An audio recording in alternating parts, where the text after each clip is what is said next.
Bonjour à tous, alors je suis Irina de la Diva pour De la Diva Motive. C'est pour ce mois d'octobre, on vous propose des vidéos astuces. Alors beaucoup de personnes nous ont demandé comment faire pour garder sa positivité, comment faire pour rester positif pendant la journée, pendant la semaine, etc., pendant le mois même. Bref, vraiment ce questionnement autour de la positivité. Alors moi je vous propose aujourd'hui 3 astuces. Premièrement, quand tu te lèves le matin, essaie de développer des pensées positives. Si tu n'en as pas, crée-les. Je ne sais pas, moi par exemple, quand je me lève le matin, j'essaie toujours de prier parce que je suis croyante.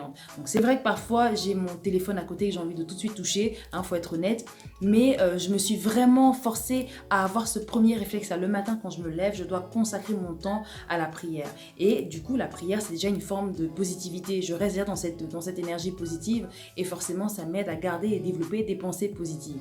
Donc vraiment, battez-vous pour avoir des pensées positives au réveil et si vous n'en avez pas, créez-les. Dites des choses positives. Je sais pas, je suis intelligent, je peux le faire, je suis capable, aujourd'hui je vais accomplir telle chose, je sais que j'ai ce don-là, etc.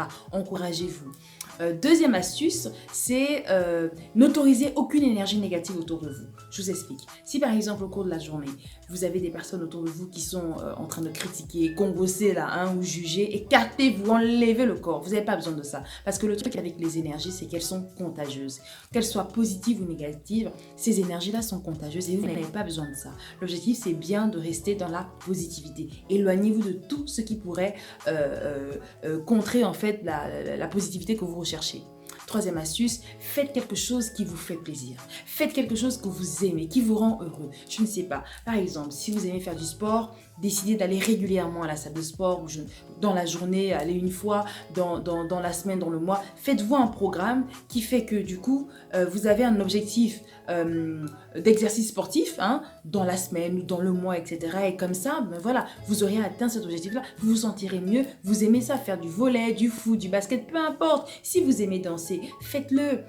Décidez de faire des chorégraphies sur de nouvelles chansons. Si vous aimez chanter également, faites-vous des challenges personnels en disant, bon, ok, ce mois, j'ai envie de chanter 2-3 chansons, je vais atteindre tel timbre, j'en sais rien. Je trouve des éléments comme ça, mais c'est juste pour que vous ayez un peu cette idée-là.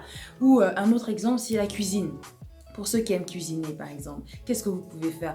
Décidez, par exemple, dans la semaine, de faire des plats. Faites un plat que vous aimez bien. Si tu aimes ce plat-là, fais-le. Dis, bon voilà, dans la semaine, le vendredi, je vais cuisiner ce plat-là. Ou alors, je vais découvrir un autre plat. Donc, fixez-vous des petites choses comme ça qui vont vous rapprocher, en fait, de cet objectif de positivité. Si tu fais ce que tu aimes, si tu fais une activité qui te plaît, tu seras à l'aise, tu seras plus cool, tu auras des pensées positives, tu auras des... ça ira en fait. C'est vraiment ça l'objectif. Donc voilà, c'était tout pour aujourd'hui, pour ces vidéos astuces. Je vous dis à la semaine prochaine pour une nouvelle vidéo. Bye bye!